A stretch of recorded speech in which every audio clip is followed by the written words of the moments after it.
আরেকটা হয় নজরের দ্বারা, দৃষ্টি দ্বারা।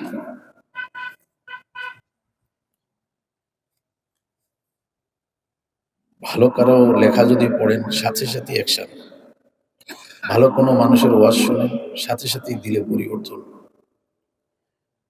কোন আহলে দিল বুজুর্গের সামনে গিয়ে বসেন, তো তার দৃষ্টির সাথেই সংশোধন।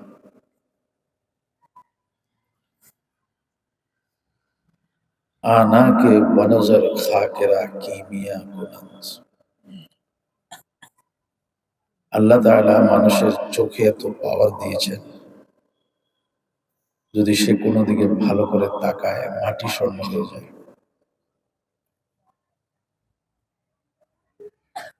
মোবাইলে বসে বসে ওয়াজ শুনতে পারেন, কিন্তু নজর, দৃষ্টি, সহবত, সংস্রব এটা সম্ভব নয়।